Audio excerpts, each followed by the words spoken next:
Bapak, Ibu, dan saudara sekalian, marilah kita bersama-sama mempersiapkan diri untuk masuk di dalam ibadah.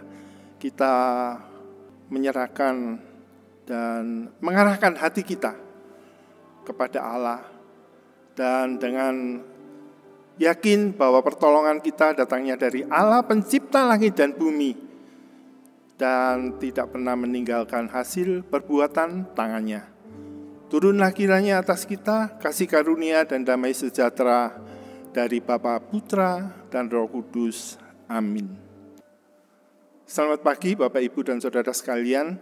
Marilah kita bersama-sama memberikan hormat dan pujian bagi Allah kita Tritunggal.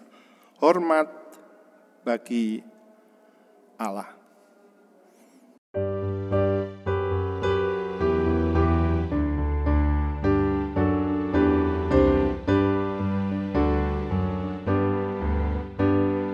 Berilah hormat padanya, berilah hormat pada Allah, berilah hormat padanya, dan terus pujilah.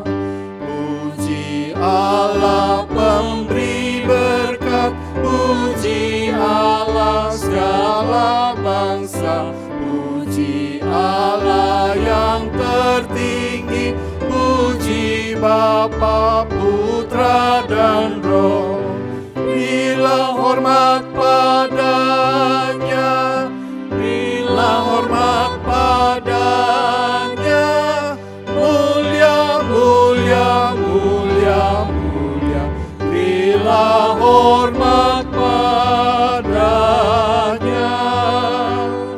mulia, mulia, mulia, mulia, berilah hormat padanya. Dengarlah firman Tuhan sebagai panggilan ibadah di dalam Wahyu pasal yang keempat ayat yang ke-11. Ya Tuhan dan Allah kami, Engkau layak menerima puji-pujian dan hormat dan kuasa, sebab Engkau telah menciptakan segala sesuatu, dan oleh karena kehendak-Mu semuanya itu ada dan diciptakan. Amin. Mari Bapak, Ibu, saudara sekalian, kita bersama-sama berdoa, mengaku dosa di hadapannya sebelum kita melanjutkan ibadah kita. Mari kita berdoa. Bapa di surga, kami datang kepadamu dengan ucapan syukur karena kami boleh mengenal Engkau, Tuhan dan Juru Selamat, yaitu Yesus Kristus. Sungguh sebenarnya kami ini tidak layak datang kepada Tuhan, namun oleh karena kasih karunia yang Tuhan sudah nyatakan di atas kayu salib, Tuhan rela datang menderita dan mati di atas kayu salib untuk menyelamatkan kami, orang-orang yang percaya dan berharap kepada Tuhan. Oleh sebab itu ya Tuhan, pada saat ini kami mohon kiranya Tuhan mengampuni segala dosa dan kesalahan kami. Kami sungguh seringkali tidak taat kepada Tuhan, dan kami sering melanggar apa yang Tuhan kehendaki di dalam hidup kami. Oleh sebab itu Tuhan, kasihanilah kami. Tuhan ampuni segala dosa dan kesalahan kami. Hanya di dalam nama Tuhan kami Yesus Kristus kami berdoa dan bersyukur. Amin. Bagi kita yang sudah menerima anugerah Tuhan dan sudah mengaku dosa di hadapannya, dengarlah berita anugerah yang terdapat di dalam Roma pasal yang keempat ayat 7 dan 8. Berbahagialah orang yang diampuni pelanggaran-pelanggarannya dan yang ditutupi dosa-dosanya. Berbahagialah manusia yang kesalahannya tidak diperhitungkan Tuhan kepadanya. Dengarkanlah juga petunjuk hidup baru yang akan membimbing hidup kita yang di depan, yang Tuhan anugerahkan buat kita. Yang terdapat di dalam Roma pasal yang ke-6 ayat 12 dan 13. Sebab itu, hendaklah dosa jangan berkuasa lagi di dalam tubuhmu yang fana, supaya kamu jangan lagi menuruti keinginannya, dan janganlah kamu menyerahkan anggota-anggota tubuhmu kepada dosa untuk dipakai sebagai senjata kelaliman. Tetapi serahkanlah dirimu kepada Allah sebagai orang-orang yang dahulu mati, tetapi yang sekarang hidup. Dan serahkanlah anggota tubuhmu kepada Allah untuk menjadi senjata-senjata kebenaran. Amin. Jemaat dipersilakan duduk kembali. Saudara-saudara sekalian, kesaksian yang kita lakukan dibutuhkan tindakan nyata dalam hidup kita sehari-hari. Sudahkah kita meneladani Kristus di dalam hidup kita? Ku mau serupa dengan Yesus. Mari kita nyanyikan nyanyian tersebut.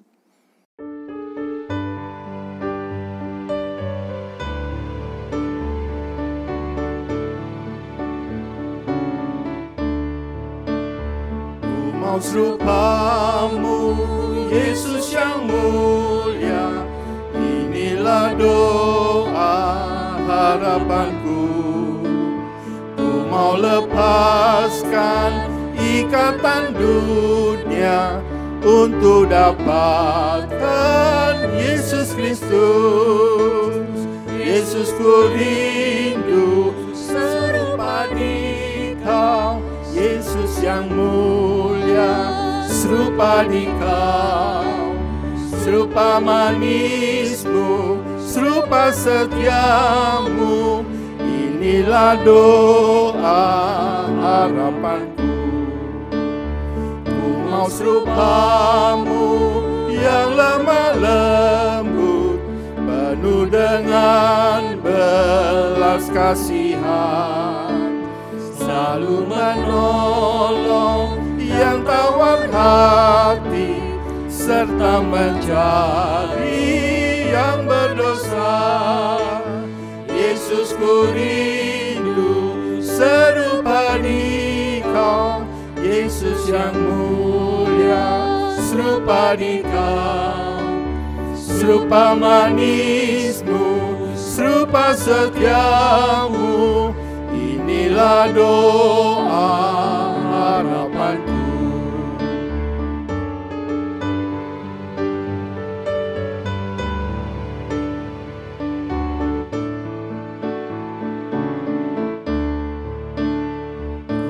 Serupamu yang panjang sabar dan rendah hati, tiada cemar, sabar menanggung aniaya siksa untuk selamatkan manusia. Yesus, ku rindu serupa di Kau. Yesus yang mulia, serupa di Kau. Serupa manismu, serupa setiamu. Inilah doa harapanku. Mari kita bangkit berdiri dan kita bersama-sama mengikrarkan pengakuan iman kita seturut dengan pengakuan iman rasuli yang berbunyi demikian.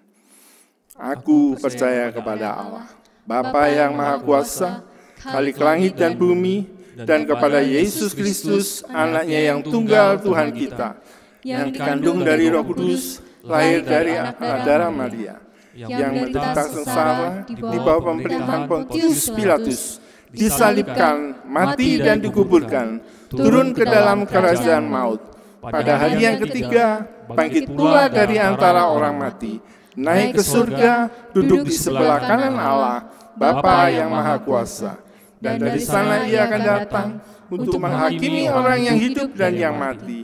Aku percaya kepada Roh Kudus, gereja yang kudus dan am, persekutuan orang kudus, pengampunan dosa, kebangkitan tubuh, dan hidup yang kekal. Amin.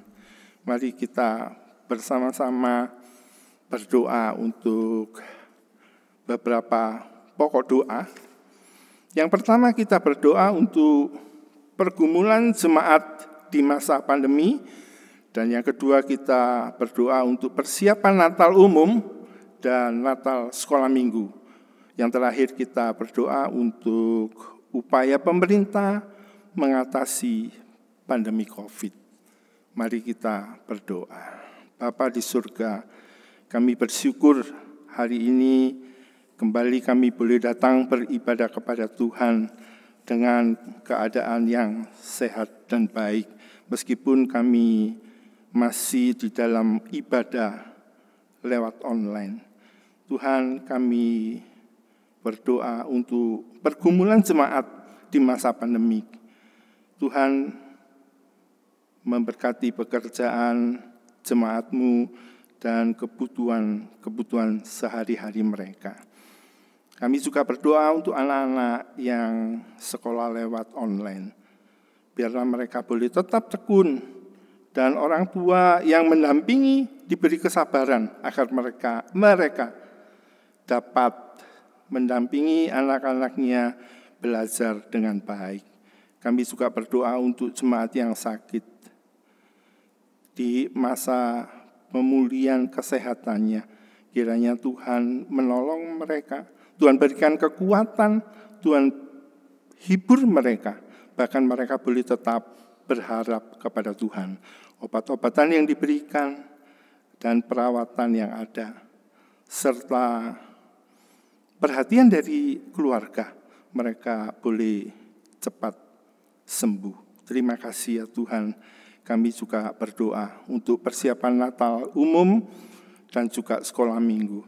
Kiranya Tuhan memberi hikmat bagi hamba-hamba Tuhan yang mempersiapkan acara dan firman Tuhan yang akan disampaikan, agar ibadah Natal boleh menjadi berkat bagi jemaat-Mu. Kami juga berdoa untuk guru-guru sekolah minggu. Tuhan juga menolong di dalam mereka mempersiapkan acara Natal. Anak-anak boleh mengerti dan memaknai Natal yang sebenarnya. Ya Tuhan, kami juga berdoa untuk upaya pemerintah mengatasi pandemi ini. Tuhan beri hikmat dan bijaksana agar masyarakat dapat mematuhi langkah-langkah dan peraturan-peraturan yang telah ditetapkan oleh pemerintah. Juga distribusi vaksin dapat berjalan dengan lancar hingga wabah COVID ini cepat berlalu dan kehidupan masyarakat boleh berjalan seperti apa adanya. Ya Tuhan, terima kasih atas segala berkat-Mu, atas kasih yang Tuhan berikan kepada kami. Di dalam nama Tuhan kami Yesus Kristus, kami berdoa. Amin. Dan sebentar kita akan mendengarkan firman Tuhan. Untuk mempersiapkan diri mendengarkan firman Tuhan, kita nyanyikan nyanyian Hormatilah Firman Allah.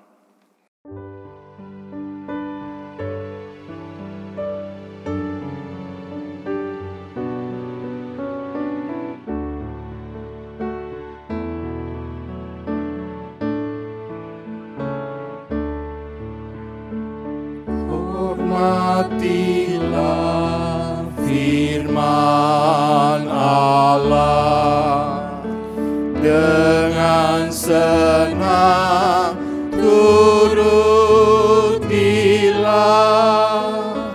kasih Allah telah nyata mengampuni segala dosa. Kitab suci tak berubah, firman Tuhan yang terindah, lebih indah dari emas, lebih indah dari perak.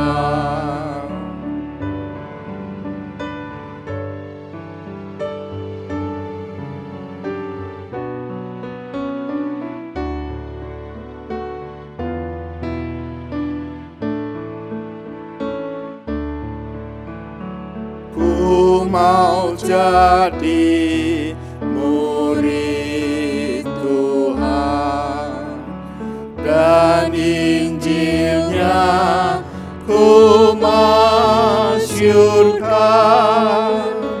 Roh Kudus menolong daku lebih dekat kepadamu. Firman Tuhan akan disampaikan oleh Evangelis Yulike. Kami persilakan. Mari jemaat yang terkasih dalam Tuhan, sebelum kita mendengarkan firman Tuhan, saya mengajak kita untuk berdoa terlebih dahulu. Mari kita berdoa. Bapa kami di dalam surga, kami berterima kasih kepadamu oleh karena waktu yang Kau berikan kepada setiap kami. Kami bersyukur pada hari ini kami diberikan kesempatan untuk dapat beribadah kepada Tuhan. Dan pada saat ini ya Tuhan, kami bersama akan mendengarkan firman-Mu. Kiranya Tuhan Engkau yang akan berbicara kepada setiap kami, supaya kami dapat mengerti, dapat memahami akan kebenaran firman Tuhan. Tolonglah juga hamba-Mu yang penuh dengan keterbatasan dan kekurangan ini. Biarlah Tuhan yang mampukan hamba-Mu di dalam memberitakan akan kebenaran-Mu, sehingga setiap jemaat yang mendengarkan boleh diberkati. Begitu juga hamba yang menyampaikannya juga, biarlah hamba boleh diberkati. Terima kasih Tuhan, kami mau menyerahkan waktu kami ini. Biarlah Tuhan yang pimpin dan sertai setiap kami. Di dalam nama Tuhan kami Yesus Kristus kami berdoa. Amin. Shalom jemaat yang terkasih di dalam Tuhan. Kita bersyukur kepada Tuhan karena pada hari ini kita masih boleh bersama beribadah kepada Tuhan. Dan terlebih di kesempatan ini kita boleh bersama belajar akan firman Tuhan. Nah, mari saya mengajak setiap kita untuk membuka Alkitab kita. Kita akan membaca di dalam 1 Korintus pasal yang ke-9 ayat yang ke-24 sampai 27. Kita akan baca di dalam 1 Korintus pasal yang ke-24, 1 Korintus pasal yang ke-9 ayat yang ke-24 sampai 27. Jika sudah menemukannya, saya akan membacakan firman Tuhan ini bagi setiap kita. Demikianlah bunyi firman Tuhan. Tidak tahukah kamu bahwa dalam gelanggang pertandingan semua peserta turut berlari, tetapi bahwa hanya satu orang saja yang mendapat hadiah? Karena itu larilah begitu rupa sehingga kamu memperolehnya. Tiap-tiap orang yang turut mengambil bagian dalam pertandingan menguasai dirinya dalam segala hal. Mereka berbuat demikian untuk memperoleh suatu mahkota yang fana, tetapi kita untuk memperoleh suatu mahkota yang abadi. Sebab itu, aku tidak berlari tanpa tujuan, dan aku bukan petinju yang sembarangan saja memukul. Tetapi aku melatih tubuhku dan menguasainya seluruhnya, supaya sesudah memberitakan Injil kepada orang lain, jangan aku sendiri ditolak.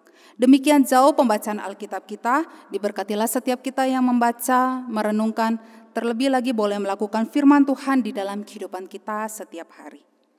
Nah, Bapak Ibu, saudara-saudari yang terkasih di dalam Tuhan Yesus, pada hari ini kita akan bersama merenungkan satu tema, yaitu bersaksi dengan tindakan nyata. Tema ini mungkin sudah pernah bahkan sering kita dengarkan, di mana mengingatkan kepada kita mengenai tugas dan kewajiban kita selaku orang percaya, yaitu memberitakan Injil kepada orang lain, yaitu orang-orang yang belum percaya atau belum mengenal Kristus.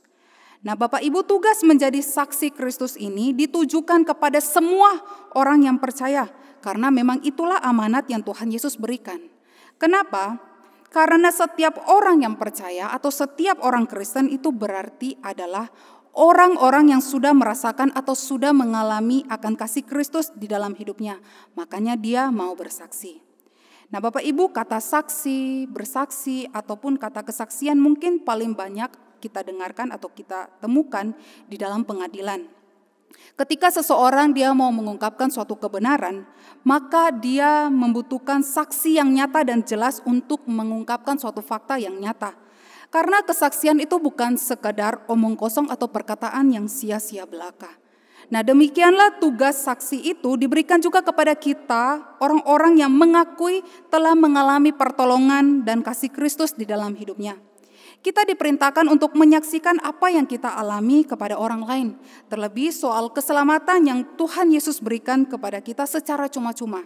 Nah, hendaklah itu kita beritakan kepada orang lain yang belum mengenal atau belum percaya kepada Kristus. Nah, lalu Bapak Ibu, kapan waktunya kita melaksanakan tugas kesaksian tersebut? Nah, tentu saja tugas tersebut harus kita lakukan mulai dari saat ini. Selama kita diberikan kesempatan oleh Tuhan untuk hidup, mari kita mempergunakannya, mari kita melakukannya. Jangan tunggu nanti, karena kita semua manusia tidak ada yang tahu kapan waktunya Tuhan memanggil kita. Nah, mari kita bersaksi dengan nyata tentang Tuhan kita Yesus Kristus dan Injilnya kepada orang lain.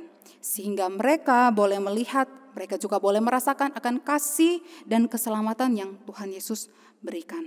Nah, lalu Bapak Ibu, yang menjadi pertanyaannya bagi setiap kita saat ini adalah, bagaimana caranya kita dapat bersaksi dengan tindakan yang nyata? Nah, melalui bacaan kita pada hari ini ada 2 yang perlu kita lakukan. Yaitu yang pertama, itu harus dimulai dari diri kita sendiri.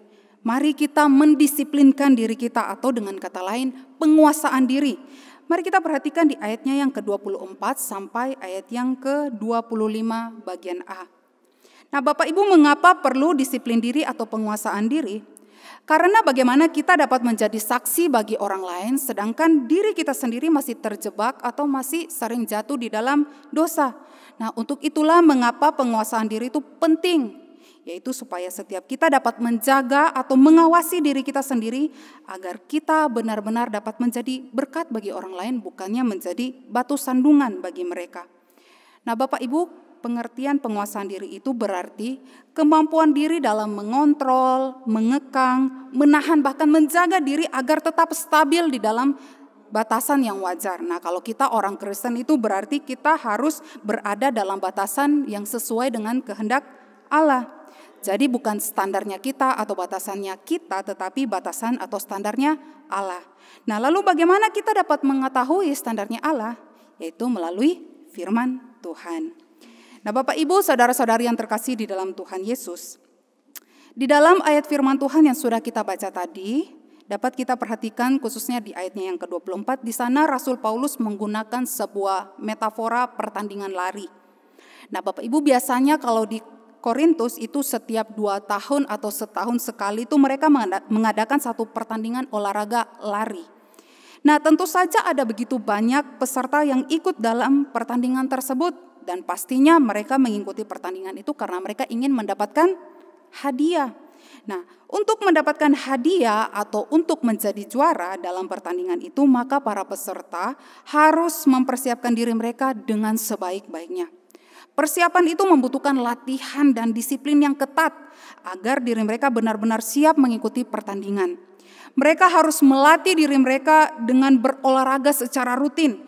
Mereka juga harus mengkonsumsi makanan-makanan yang sehat agar menjaga tubuh mereka tetap sehat gitu ya. Dan mereka juga harus melakukan semuanya itu secara disiplin. Makanya mereka harus menahan diri mereka dari segala godaan. Misalnya godaan kemalasan untuk berolahraga atau godaan makanan-makanan yang mungkin tidak sehat bagi tubuh jasmani mereka. Dan juga godaan-godaan yang lainnya. Nah, demikianlah juga Bapak Ibu di dalam kehidupan kita sebagai orang Kristen. Tujuan hidup kita adalah memuliakan Allah dengan cara menjadi saksinya bagi orang lain. Nah, Bapak Ibu, untuk menjadi saksi, maka kita perlu bukti.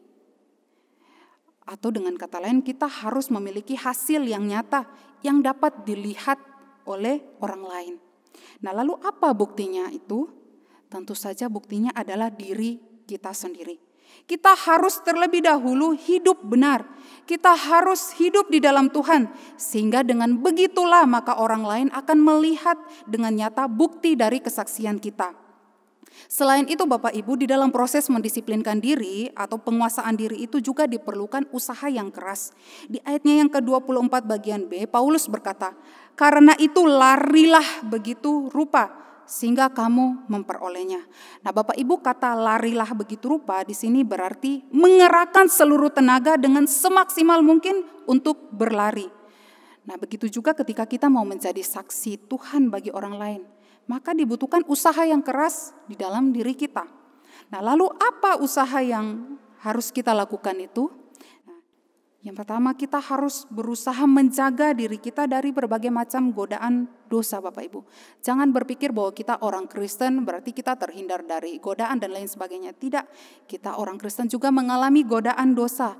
Nah, untuk itu kita perlu menjaga diri kita agar supaya kita tidak tergoda untuk melakukan dosa. Lalu mari kita juga berusaha dengan keras dalam memelihara firman Tuhan serta menghidupi firman Tuhan tersebut. Nah, dengan melakukan semua itu maka kita sudah berusaha mempraktekkan kedisiplinan di dalam diri kita untuk hidup di dalam Tuhan. Nah, sama seperti para atlet, mereka yang berusaha semaksimal mungkin untuk mengikuti pertandingan. Nah, Bapak Ibu, saudara-saudari yang terkasih di dalam Tuhan, ada sebuah kisah nyata dari seorang atlet lari yang bernama Eric Liddell. Dia berasal dari Skotlandia. Nah, Eric ini dia dikenal sebagai seorang atlet yang hebat, gigih, dan juga sportivitas ketika dia berada di lapangan. Selain itu dia juga dikenal sebagai seseorang yang rendah hati. Nah, Eric ini dia pernah memenangkan lomba lari 100 meter tingkat nasional sehingga dia juga diberikan kesempatan untuk mengikuti pertandingan atau lomba selanjutnya. Nah, akan tetapi Bapak Ibu, pada pertandingan berikutnya yang akan diikuti Eric ini, dia malah memutuskan untuk menolak mengikutinya. Karena perlombaan tersebut diadakan pada hari Minggu. Nah, alasan Eric menolak mengikuti pertandingan tersebut karena dia berpegang teguh bahwa hari Minggu itu adalah hari yang ia khususkan untuk beribadah kepada Tuhan. Nah, Bapak Ibu, saudara-saudari, tindakan Eric ini justru mendapatkan banyak kritikan tajam dari publik karena mereka berpikir bahwa tindakan Eric ini menghilangkan kesempatan bagi Skotlandia untuk memperoleh medali emas. Namun Bapak Ibu, Eric dia tetap pada pendiriannya untuk tetap beribadah kepada Tuhan dan menolak mengikuti perlombaan tersebut. Namun sebagai gantinya, panitia dari cabang atletik menawarkan kepada Eric untuk mengikuti cabang lari 400 meter yang diadakan pada hari lainnya. Eric sendiri pun bersedia untuk mengikutinya. Nah, Bapak Ibu, Eric dia mempersiapkan dirinya dengan sebaik-baiknya untuk mengikuti turnamen tersebut. Hingga sampai pada hari H-nya Tuhan menolong Eric. Eric dia memenangkan medali emas untuk cabang lari 400 meter. Bahkan dia juga dicatat sebagai pemecah rekor dunia lari tercepat pada cabang lari 400 meter. Nah, lalu selanjutnya di tahun berikutnya Bapak Ibu, Eric dia memutuskan untuk meninggalkan Skotlandia dan memilih untuk menjadi misionaris di Tiongkok. Namun sayangnya Bapak Ibu, Eric dia ditangkap bahkan dipenjara oleh Jepang hingga tahun 1945 Eric meninggal dunia karena tumor otak yang dideritanya. Nah, Bapak Ibu, saudara-saudari yang terkasih dalam Tuhan, dari kisah hidup Eric Liddell ini kita dapat melihat bagaimana dia tetap memilih untuk beribadah kepada Tuhan daripada dia mengikuti turnamen lari. Eric menahan keinginannya sekalipun dia sebenarnya ingin sekali mengikuti turnamen tersebut. Nah, Bapak Ibu, ini menjadi pelajaran bagi setiap kita. Ketika kita diperhadapkan oleh pilihan antara kesibukan atau Tuhan, manakah yang akan kita pilih?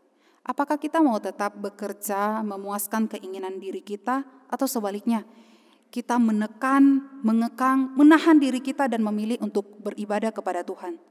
Bapak Ibu, semua pilihan ada di tangan kita. Memang tidak mudah menguasai diri Bapak Ibu, tetapi mari kita lakukan itu perlahan-lahan secara disiplin, maka saya yakin hal itu akan menjadi sebuah kebiasaan dan akhirnya kita sendiri pun dapat mendisiplinkan diri kita, menguasai diri kita dari berbagai macam godaan.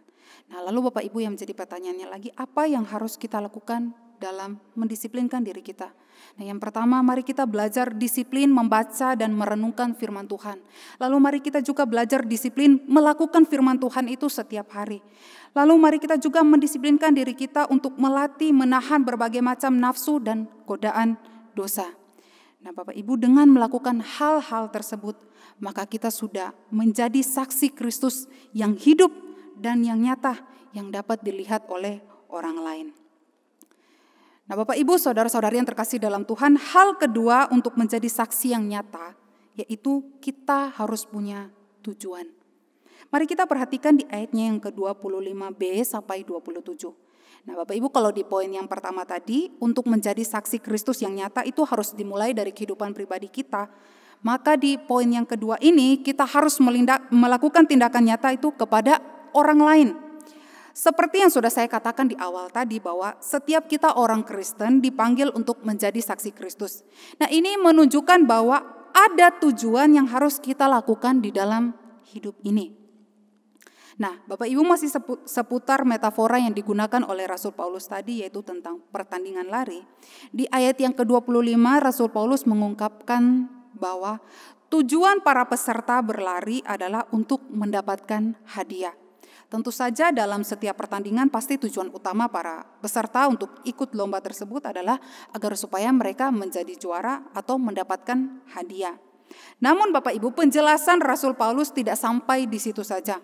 Paulus dia menambahkan di ayat yang ke-25b bahwa mereka berbuat demikian untuk memperoleh suatu mahkota yang fana. Tetapi kita, yaitu kita orang percaya, untuk memperoleh suatu mahkota yang abadi. Nah Bapak Ibu di sini sudah jelas mengungkapkan tentang adanya perbedaan tujuan. Jikalau orang-orang duniawi mereka mengejar suatu hadiah atau kata Paulus mahkota yang bersifat fana atau sementara, lain halnya dengan kita sebagai orang percaya, yaitu kita memperoleh hadiah atau mahkota yang abadi atau kekal. Nah Bapak Ibu saudara-saudari, istilah mahkota yang digunakan oleh Rasul Paulus di ayat yang ke-25 ini itu sebagai hadiah dari pertandingan. Kata mahkota yang dimaksudkan oleh Paulus dalam bagian ini bukan mengarah kepada kehidupan yang kekal, tetapi lebih mengarah kepada pemberitaan Injil. Mengapa Bapak Ibu? Karena hidup yang kekal itu kita dapatkan bukan karena usaha kita, tetapi karena anugerah atau pemberian Allah yang Dia berikan secara cuma-cuma kepada kita. Nah, jikalau kita membaca keseluruhan dari pasal 9 ini, maka kita akan menemukan poin utama di dalamnya bukan soal keselamatan, melainkan soal memberitakan Injil.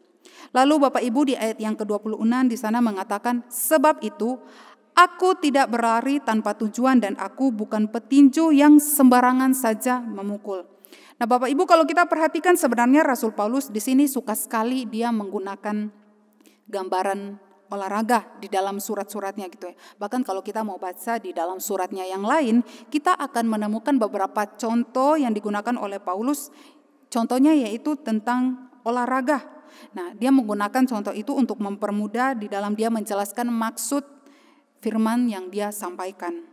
Nah, di ayat yang sudah kita baca ini juga, Rasul Paulus dia menggunakan dua gambaran pertandingan, khususnya di ayatnya yang ke-26 tadi. Dia menggunakan dua gambaran pertandingan, yaitu lari dan tinju. Paulus dia mengatakan bahwa aku tidak berlari tanpa tujuan dan aku bukan petinju yang sembarangan memukul. Nah ini berbicara tentang tujuan dan sasaran yang tepat. Jadi Bapak Ibu, kita harus punya tujuan dan sasaran yang tepat ketika kita mau bersaksi. Tentu di dalamnya itu ada banyak tantangan dan rintangan dalam mencapai tujuan tersebut. Tetapi mari kita melatih diri kita dengan keras di dalam melakukannya. Kalau kita perhatikan kehidupan dari Rasul Paulus, Bapak Ibu, dia banyak sekali mengalami tantangan, rintangan, bahkan penderitaan di dalam pelayanan pengabaran Injilnya. Namun bagi Paulus, setiap kesulitan, penderitaan yang ia alami dalam setiap pelayanannya itu justru semakin membuat dia benar-benar menjadi hamba Tuhan. Penolakan dia pernah alami, penganiayaan juga dia pernah alami. Namun semua itu malah membuat dia semakin bersemangat di dalam memberitakan Kristus kepada orang lain. Nah Bapak Ibu yang terkasih di dalam Tuhan, setiap kita orang Kristen, kita orang percaya punya tujuan yang sama, yaitu memberitakan Kristus kepada orang lain yang belum percaya. Untuk mencapai tujuan tersebut saya yakin ada begitu banyak tantangan, rintangan, bahkan penderitaan yang akan kita alami. Namun mari kita belajar dari Rasul Paulus yang menjadikan semua kesulitan, tantangan, penderitaan itu sebagai latihan untuk dirinya agar dia menjadi saksi Kristus yang nyata. Makanya mengapa di poin yang pertama tadi Bapak Ibu kita perlu memulainya dari diri sendiri, yaitu dengan cara mendisiplinkan diri kita, melatih diri kita agar supaya ketika kita keluar memberitakan Kristus dengan mulut kita, maka diri kita sudah benar-benar siap menerima segala resiko sekalipun itu penderitaan. Nah Bapak Ibu, saudara-saudari yang terkasih di dalam Tuhan, beberapa waktu yang lalu saya sempat izin untuk pulang ke kampung halaman saya karena ada satu peristiwa yang memang mengharuskan saya untuk pulang. Saya berasal dari Sulawesi Utara dan tempat tinggal saya atau kampung halaman saya itu namanya Pulau Siau gitu ya. Pulau Bapak Ibu. Nah perjalanan yang harus saya tempuh sangat jauh Bapak Ibu. Saya harus menggunakan transportasi darat, udara bahkan laut gitu. Nah, jadi kalau misalnya gambarannya saya dari Malang itu harus berangkat ke Surabaya, lalu dari Surabaya saya harus naik pesawat menuju Manado. Lalu dari Manado saya juga harus naik kapal untuk melanjutkan perjalanan saya menuju kampung halaman. Nah, saya ingat Bapak Ibu ketika saya tiba di Manado itu kira-kira pukul 2 siang gitu ya. Nah, ketika saya sampai di sana Bapak Ibu saya tidak langsung berangkat naik kapal menuju kampung halaman saya. Tetapi saya harus menginap semalam di Manado gitu. Lalu besoknya baru saya melanjutkan perjalanan saya gitu. Nah ketika saya tiba di Manado Bapak Ibu, saya ingat saya waktu itu memesan taksi untuk mengantarkan saya ke tempat atau ke rumah teman saya gitu. Karena saya menginap di tempat tinggalnya gitu, di rumahnya. Nah selama perjalanan yang ditempuh dari bandara menuju tempat tinggal teman saya itu saya banyak mengobrol dengan supir taksi tersebut. Nah supir taksi ini tanya kepada saya, apa pekerjaan saya begitu. Lalu saya bilang saya ini hamba Tuhan yang melayani di kota Malang gitu ya di Jawa. Nah ternyata Bapak Ibu, Bapak supir ini adalah orang Kristen gitu ya. Dan memang kalau di Manado itu orang Kristen mayoritas di sana gitu. Lalu Pak supir ini dia mulai bercerita tentang banyak hal, khususnya tentang orang-orang Kristen di Manado yang banyak meninggalkan iman mereka dan memilih untuk memasuki agama yang lain gitu. Lalu Bapak ini tiba-tiba bilang seperti ini kepada saya, ini sebenarnya tugas kalian sebagai hamba-hamba Tuhan, sebagai penginjil, sebagai pendeta gitu, untuk membawa mereka ini supaya kembali kepada Tuhan. Nah jadi Bapak Ibu menurut Bapak supir ini, tugas memberitakan Injil itu adalah tanggung jawab dari para pendeta atau penginjil begitu. Nah lalu saya pun memberikan respon kepada beliau dengan mengatakan bahwa tugas memberitakan Injil itu sebenarnya bukan hanya tugasnya pendeta atau penginjil, tetapi adalah tugas semua orang yang mengaku percaya kepada Kristus. Nah Bapak Ibu saudara-saudari yang terkasih dalam Tuhan, dari sini dapat kita lihat bahwa masih banyak orang-orang Kristen yang berpandangan kalau tugas memberitakan Injil itu adalah tugasnya para pendeta, penginjil atau misionaris. Nah akan tetapi sebenarnya Bapak Ibu tugas tersebut, tugas memberitakan Injil atau bersaksi itu adalah tugas setiap kita orang-orang yang mengaku percaya kepada Kristus. Setiap kita pasti memiliki karunia roh yang dianugerahkan kepada setiap kita. Maka mari kita pergunakan setiap anugerah yang diberikan kepada kita itu untuk memperkenalkan Kristus kepada orang lain. Sehingga dengan demikian maka nama Tuhan boleh dikenal oleh orang-orang yang belum percaya. Nah jemaat yang terkasih di dalam Tuhan kita Yesus Kristus, untuk menutup khotbah saya pada hari ini saya mau mengajak setiap kita, marilah kita melaksanakan tugas mulia yang Tuhan percayakan kepada kita. Jangan kita hanya sibuk mengejar mahkota dunia atau kesenangan dunia yang bersifat fana atau sementara. Tetapi marilah kita mengejar mahkota yang abadi, yang telah Allah sediakan kepada kita dengan cara kita menjadi saksinya yang nyata dan hidup yang bisa dilihat oleh orang lain. Sebab orang Kristen yang sejati adalah orang-orang yang hidup di dalam kebenaran Allah dan menjadi saksi atau terang bagi orang lain. Nah, demikian jauh renungan kita pada hari ini. Kiranya Tuhan Yesus menolong setiap kita di dalam menjalankan tugas dan tanggung jawab kita sebagai orang Kristen di dalam menyaksikan akan kasih-Nya kepada orang-orang yang belum percaya. Amin. Mari kita berdoa. Bapa kami di dalam surga, terima kasih untuk kesempatan yang Kau berikan bagi kami. Kami sudah mendengarkan firman Tuhan. Dan pada saat ini ya Tuhan, kami memohon kepadamu supaya Engkau menolong setiap kami di dalam melaksanakan akan firman Tuhan yang sudah kami dengarkan ini Tuhan. Tuhan tolong kami untuk menjadi saksi-Mu yang hidup, yang nyata, yang dapat dilihat oleh orang-orang yang belum percaya. Sehingga nama-Mu Tuhan boleh dikenal, bahkan mereka yang belum percaya juga boleh mengikuti Engkau di dalam kehidupan mereka. Terima kasih Tuhan, kami mau menyerahkan seluruh kehidupan kami di dalam berbagai tugas, aktivitas kami di sepanjang hari ini dan juga hari-hari ke depannya. Kiranya Tuhan yang menolong dan menyertai setiap kami. Ini doa dan permohonan kami ya Tuhan, di dalam nama Kristus Yesus kami berdoa dan bersyukur. Amin. Setelah kita mendengarkan firman Tuhan, sebagai respon mari kita memberikan persembahan untuk Tuhan. Kita nyanyikan nyanyian Berilah Terang.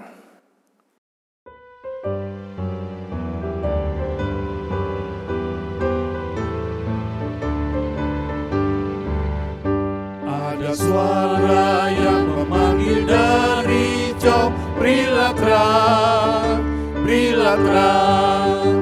Banyak jiwa yang di gelap terus mengeluh, berilah terang, berilah terang. Berilah terang, terang Injil Tuhanmu, sinarkan di tempat gelap. Berilah terang, terang Injil Tuhanmu, sinarkan dengan tetap. Kita harus tetap tekun bekerja, kirim terang, kirim terang. Carilah jiwa mahkota Yesus, kirim terang, kirim terang. Berilah terang, terang Injil Tuhanmu, sinarkan di tempat gelap. Berilah terang, terang Injil Tuhanmu, sinarkan dengan tetap. Mari kita berdoa. Bapa di dalam kerajaan surga, terima kasih Tuhan. Kami mengucap syukur untuk hari ini Tuhan. Kami boleh kembali bersekutu, mendengarkan firman Tuhan, memuji dan memuliakan nama Tuhan. Tuhan, kami juga sudah memberi sedikit dari apa yang telah kami terima dari-Mu Tuhan. Biarlah apa yang kami beri ini boleh menjadi berkat dan boleh bermanfaat Tuhan bagi pekerjaan-Mu di gereja kami. Terima kasih Tuhan, kami menyerahkan seluruhnya persembahan kami ini di dalam nama-Mu, Tuhan kami Yesus Kristus, Tuhan dan Juru Selamat kami yang hidup. Amin. Mari kita bersama-sama membacakan Katekismus minggu ke-47. Apakah doa pertama? Dikuduskanlah nama-Mu. Artinya, pertama, tolonglah kami untuk mengenal Engkau sungguh-sungguh, memuji, menyembah, dan memuliakan-Mu atas segala karya-Mu dan atas semua yang bersinar daripadanya. Kemahakuasaan, hikmat, kebaikan, keadilan, kemurahan, dan kebenaran-Mu. Kedua, tolonglah kami mengatur dan mengarahkan seluruh hidup kami, apa yang kami pikirkan, katakan, dan lakukan, agar nama-Mu tidak akan pernah dihujat oleh karena kami, melainkan selalu dihormati dan dimuliakan. Amin. Sebentar kita akan mendengarkan warta. Kami persilakan. Shalom Bapak Ibu Saudara-saudari yang terkasih, bersyukur di minggu ini kita dapat kembali berbakti, memuji, memuliakan nama Tuhan dan juga mendengarkan firman Tuhan. Bapak Ibu Saudara-saudari yang terkasih, tanpa terasa kita sudah memasuki penghujung bulan November dan di minggu ini Bapak Ibu Saudara-saudari yang terkasih, kita memperingati Hari Kristus Raja Alam Semesta. Dan saat kita memperingati Hari Kristus Raja Alam Semesta, itu berarti 1 minggu sebelum minggu pertama Advent akan dimulai. Jadi minggu yang akan datang, kita memasuki minggu Advent yang pertama, dan selama 4 minggu Advent ke depan akan kita jalani, dan setelah itu kita bersama-sama menyambut Natal. Dan biar setiap kita mempersiapkan hati dengan baik untuk menyambut Natal, terlebih di tengah-tengah situasi pandemi ini, biar kita semua tidak kehilangan akan sukacita Natal. Dan Bapak Ibu Saudara sekalian, ada satu informasi penting juga untuk kita semua. 2 minggu yang akan datang kita akan kembali merayakan sakramen perjamuan kudus. Untuk itu kami kembali mengingatkan Bapak Ibu Saudara-saudari sekalian dapat mempersiapkan hatinya sehingga pada saat pelaksanaan sakramen kita juga dapat menerimanya dengan sukacita. Dan untuk pengambilan roti dan anggur, Bapak Ibu Saudara, kalau mengingat 2 bulan yang lalu kita mengambil di gereja, dan kami juga mengingatkan supaya Bapak Ibu Saudara sekalian yang belum mengambil untuk 2 minggu yang akan datang nanti bisa menghubungi kami dan kami akan menyediakannya seperti 2 bulan yang lalu. Biarlah informasi ini bermanfaat untuk kita semua dan menjadi perhatian bagi kita semua. Dan kembali kami mengingatkan, biarlah setiap kita tetap bersuka cita di dalam Tuhan, tetap bersemangat, dan kita selalu menjaga kesehatan kita, menjaga imunitas tubuh kita, dan selalu mematuhi protokol kesehatan. Mari kita kembalikan segala puji dan hormat kita kepada Allah Tritunggal dengan nyanyi doksologi, dan berkat akan disampaikan oleh Bapak Pendeta Antonius Hanipa Beres.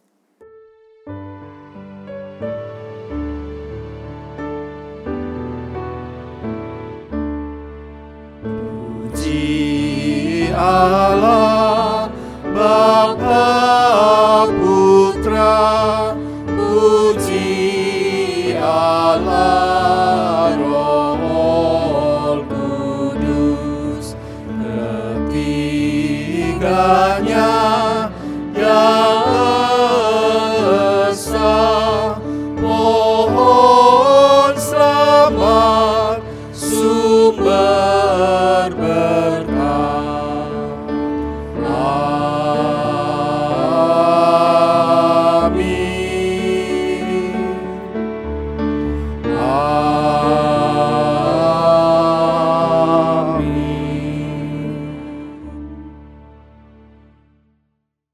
Mari bersama kita menerima berkat yang dari Tuhan.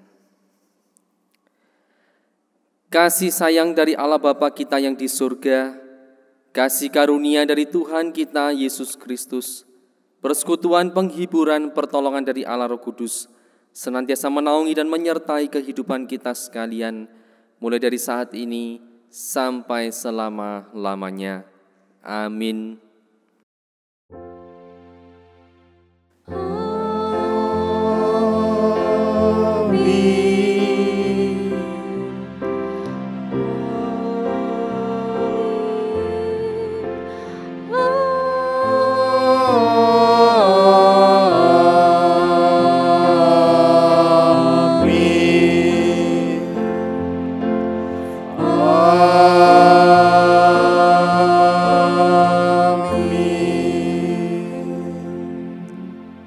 Jemaat dipersilakan duduk, silakan mengambil saat teduh, ibadah selesai.